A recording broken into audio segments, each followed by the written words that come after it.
Everybody and their mama will tell you that you need to have a friend. Make a friend, build a community, have a tribe, have your people, ones that you sort of go to. And I realize I am people. I'm one of the ones that be saying it. I said it yesterday when I talked about how to stop being so dang on needy. You should check that video.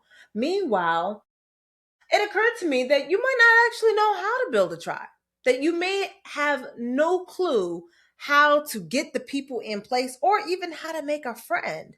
So I'm going to tell you. But first, the intro.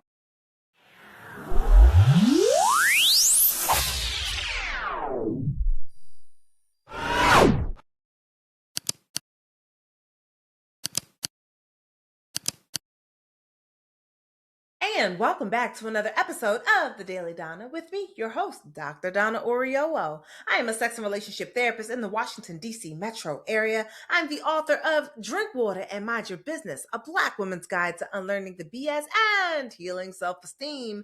And we have to have this conversation about what it actually means to build a community, but also how to go about building the community. Now, because a girl is a social worker, I'm not going to leave you hanging here, which means that we're going to talk about building your community, your people, your tribe, the ones that you can go to on multiple levels. That's the micro, the mezzo, and the macro levels. Yes, we're going to do all three levels. Why? Because things outside ain't what they're supposed to be. Yesterday, I'm in the DMV area for those that don't know, and DMV does not include Baltimore, despite popular opinion. I don't know what's going on, but these people who are telling you that are clearly not native Washingtonians. Anyway, around here, yesterday, it was a nice 80 something degrees. I'm talking crop top, knees out, ankles out, toes out type weather. And today it is literally snowing, and it has been snowing for the last couple of hours. And I know the only reason it's not sticking is because yesterday was 80 some degrees. Now, while I am always happy to return to cold weather, this sort of weather lets me know that global warming, right? It's not a joke. And we could be in a little bit of trouble, which means you're going to need what? A community. So how do we build it? Let's start with the micro. I'm starting with the micro because for most of us, that is the low-hanging fruit. The low-hanging fruit doesn't mean that it's the less valuable fruit. It just means it's the fruit that's easiest for us to pick. You already have a friend. They are part of your community. Boom. Now, if you find that you've got some friends that are just a little bit so-so, that it feels hard to be their friend, that you're finding that you're more in a relationship with their self-esteem than you are with them, that might be a space for a conversation. You can always grab my relationship goals guide to help you determine whether or not that is a relationship that is for you, one that you are willing to do the work to remediate, or whether or not you need to go ahead and set them to the side and they could be someone that you can be friendly with, but maybe not someone that you're friends with. Now, getting back into the micro friending in hand, if you already have a friend and the relationship for the most part works, and there's just a few things here and there that you would help you to feel better, that sounds like you just need to have a conversation with the friend that you already have. But I would also say don't sleep on those people that you know fairly well, but you don't call a friend, and you certainly don't call on them like they are your friend. I would say it might be time to see about seeking a closer relationship with some people that you've been cool with, that you like, but that you've never had the time or the effort or maybe even the energy to put in with them, and time to start investing in those friendships. Let them know that you do want to get to know them. You could even have a conversation, be transparent about why you haven't tried before now. A little transparency never hurt nobody as long as you don't go out setting to hurt somebody, right? Have that conversation with them.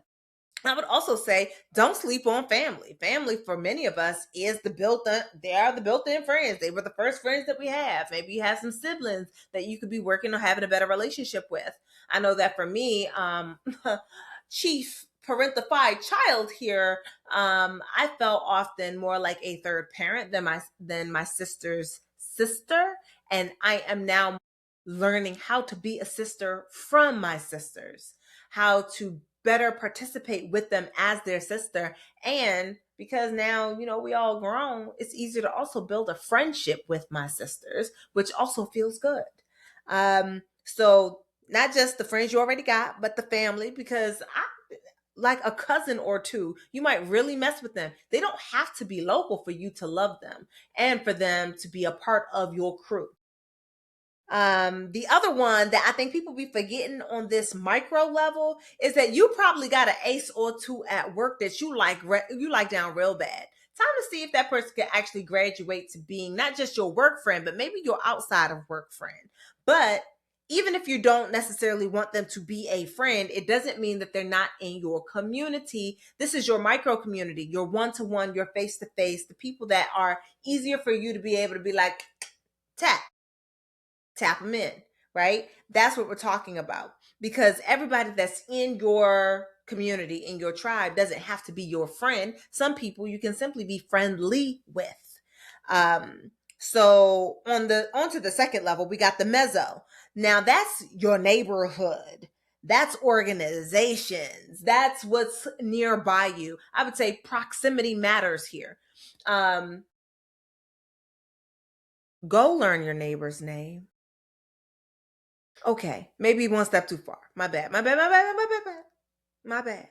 How about say hi to them? How are you? Learn their name over time. The people who live in close proximity to you are the ones that are most likely to watch out for your car, your house.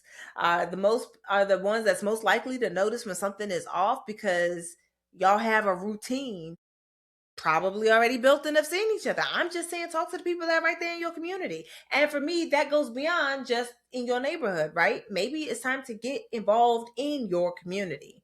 I know that where I'm at, they have an app. I can see when our representatives are about to do something or when something's going up. I have texted my representatives. I've let my representatives know what initiatives they have that I want to be involved in. Show up at the town hall, show up at the meeting, figure out what's going on. And that way you are now involved on a community level. And for me, that community doesn't just mean like the political organizational level. Get involved. Like, do you patron the stores near your house, or is everything being Ubered in from far away? Right? Do you go to some of those local shops? Do you support the local economy? Um, that may even be as simple as like going, like what is the activities that you could do in your zip code? Right? What are the neighboring zip codes where a lot of y'all already are congregating? See who you can meet that way. See who you can get to know that way. Involve yourself in your neighborhood beyond your house and your job. If you are able to do that, you're also now building up community. These people don't have to be your friends, but you want people who you recognize who also recognize you. You want to know what's going on in your area and know that you have now a tribe of people who can also help to watch your back, whose back you also watch. Um, and finally, we have that macro level. Now, the macro level, that one is not where you're about to find a friend per se, but we're talking about getting into the community organizing piece of it all, because that can be both on the mezzo as well as the macro level. But in that involvement, it might be you leading something. Like there's an initiative that you really want to see in your area and you trying to make it happen. One could be more like on the mezzo, I'm thinking of it more as participating in something that's already in progress. On the other, I'm talking about maybe you're organizing. Maybe you've decided that rank choice voting is what you want to see in your district, and you're the one that's going to help head it up. You're going to do the things that you need to do so that people are now aware of you in your area and you are aware of them. Sometimes it's the awareness that we just need right now, not the part where we're doing everything that could be done. And I know that some of you are going to tell me about the time that the fact that you are time impoverished. Heard. Being time impoverished does not stop you from being able to get involved in various communities. Now, what I didn't say here that I should also mention is that community involvement doesn't also have to be locked into the zip code, right? For some of us, we're also involved in things going on with the Black community. The Black community, I would say, is, if not countrywide, can be even wider than that, depending on whether or not you're into like Pan Africanism and all that other stuff. But where it comes to just being involved in the things that help to uplift the Black community, it could be, how are you giving back? What is your expertise that you might create a space for, that you give away for free, something that you create that other people can come to, or seeing something that someone else has created that you volunteer some of your time or your energy, your skill sets to. These are also ways to get involved and build a tribe that goes beyond just, your mom, your cousins, and who are a great starting space, but are not necessarily the end all be all, not the space where we want to end, just the space that we want to start. So now you know a little bit about how to build on the micro, mezzo, and macro levels so that you can build a tribe. And I would say this: the function of the community is not just so that you can take from them, it's also so that you pour in, right? We're talking about reciprocity. And quite frankly, I think that sometimes a lot of us, we're in this space of utilizing the white supremacist characteristics, specifically ones that allow for extraction, in the same way that white folk like to extract from some other people's communities and never have actually poured in. That is a white capitalistic mindset, and I'm gonna need us to make sure that we don't repeat that sort of system within the spaces that we're in. Give to the community, be a part of the community, and yes, you will be able to take things out, but because you're pouring things in, it becomes a circle without end. And the function of the community that you're building is not necessarily to be your friend. Your friends are a type of community or a portion of your community, but they don't need to be the whole thing. Again, I say sometimes it's not about being friends, sometimes it's about being friendly. It's about raising the awareness, raising your awareness of others and raising their awareness of you. These are people that give you, I would say it broadens the scope of who you can go to and ask for help, but also broadens the scope of who can also help others. Because you are part of the community, you'll be able to give help and be able to tap other people in to also help other people out. And when we do that, number one, it means that you can rely just a little bit less on the so-called powers that be to provide you things, because you're now building up a community of people who will do it, who you pour into, who will also pour back into you. But even beyond that, it not only does it help you feel more empowered, it can also increase your self-esteem to be involved. It can help to expand your self-concept. So the self-concept is what you know about yourself. And when you are expanding what you know about yourself, it feeds right back into your self-esteem loop, right? If self-concept is what you know about you, and then self-esteem is how you feel about what you know.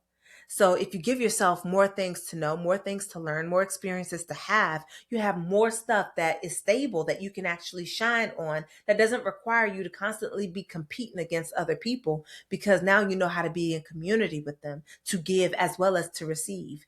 And I do also mean to receive. Some of y'all are givers. I see you. Yes, I'm talking to you.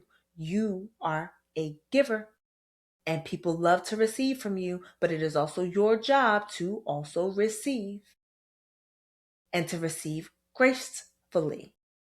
Not to be throwing people's good hard work and what they want to give to you back in their faces. Being able to give is a beautiful skill set. Being able to receive is another part of that skill set. It is a circle with no end. Okay, friend? So when you build this up, it means that instead of being interpreted as needy by the two people that you constantly are going to with your need, you'll be able to be seen as a person with needs, because you'll have a larger group of people that you can pull from, that you can call on, that you can say, hey, I would like some help with this thing. I require help. I need your help. I want some support. Asking is a muscle that needs to be built up. And it helps feed into somebody else's self-concept, because in your asking them for help, they now know, if nothing else, that someone sees them as the person to go to about whatever that thing is. And that's both good for you and them. So That's why we build community, because it's good for the community. And sort of like what I said yesterday, with regard to chapter 3 in my book, Maslow's hierarchy of needs, that piece about self actualizing is not what you do by yourself, but it is about what the community does, how you're able to build each other up. We're talking about chapter 4, no, chapter 3 in the book. Ooh, do you value self esteem? That's what it's called. Do you value self esteem? In my book, Drink Water and Mind Your Business, A Black Woman's Guide to Unlearning the BS and Healing Self Esteem. So definitely go ahead and grab the book. You can get it from your local library. That's not cheating, friend. That's still helping me out, letting people know that the thing is desired. And you can also be helping me out to reach the goal of 5,000 by buying a copy of the book. Get it off Kindle, get it off wherever you like to get your books from. A physical book, I think, is also better for your eyes, but hey, you do what you do. So that is how we can go ahead and actually build a community, because I don't want to just be out here telling you to build one and you don't even know what to do. So I think that you have some homework.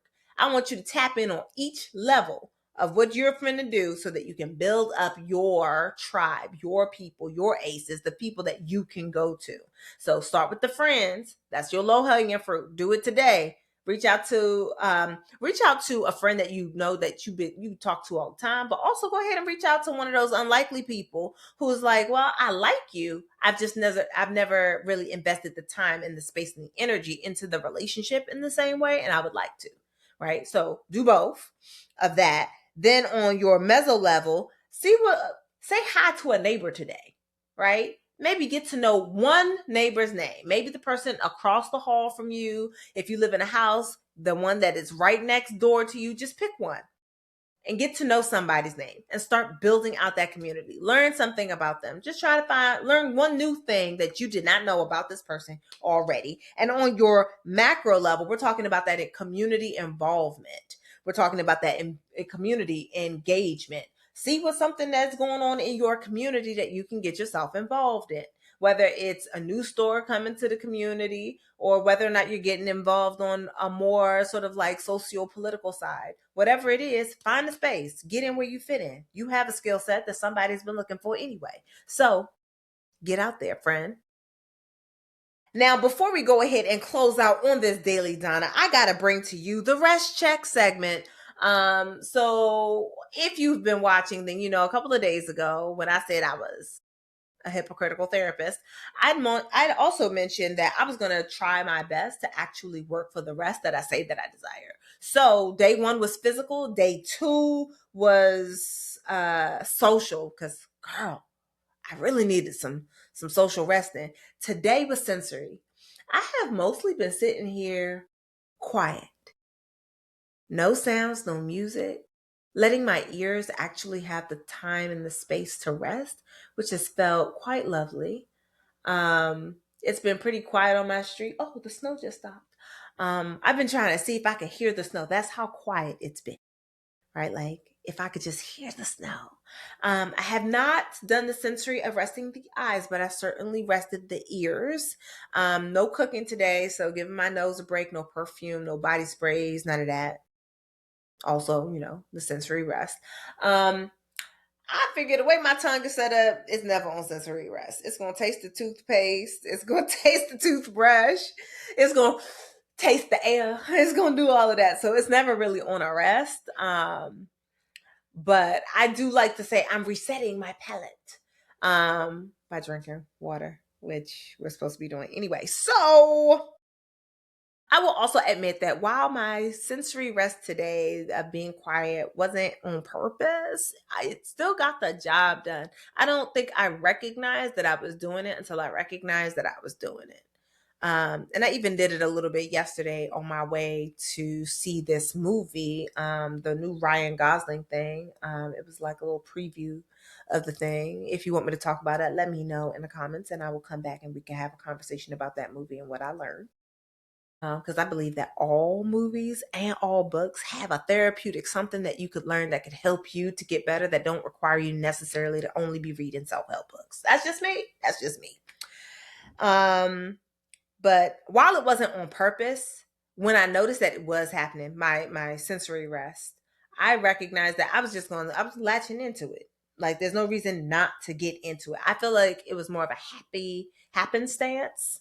Um, and while I didn't necessarily do it on purpose, I'm continuing my day with it with purpose. Sometimes you just need a little breaky break. One of the things that I really like to do, and that I will be doing this evening to sort of round out my sensory break, is I like to take a shower without the lights on. Here's the thing, you know where your body is. You know where your body is. You know what you do when you get in the shower. You know where your soap is because you're in the bath so often that as long as you didn't move things all around your bathroom, you know where all the things are. So for me, I like to take a shower by candlelight. I turn off all the lights. One candle is bright enough, and I go through the routine at that low light, and it really offers like this rest reset for my eyes away from like the harsh lights, like ring lights and all that stuff, what feels like fluorescent lights.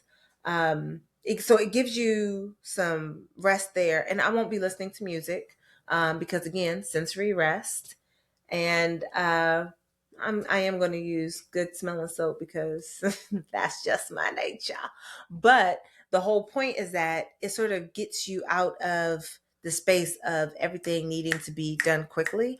It helps me to feel like I'm slowing down. And that adds a whole different level to the sensory rest thing that I'm looking for. So that's what I'm going to be doing. All right. I will give you another update tomorrow where I will be on purpose for day 4, picking a type of rest and making it happen. I think I might, tomorrow's Friday. I'm trying to see when I can do this mental emotional rest. So we gonna see. I might be able to swing a little something, something for Friday. All right. You are the bee's knees. I am Dr. Donna. This is the Daily Donna, where we have our conversations with a slightly therapeutic edge. Be sure to hit me in the comments and let me know how you finna tap into community in these coming days, especially as, Armageddon with the snow and all that nonsense is coming up. All right, you're the bee's knees. Bye.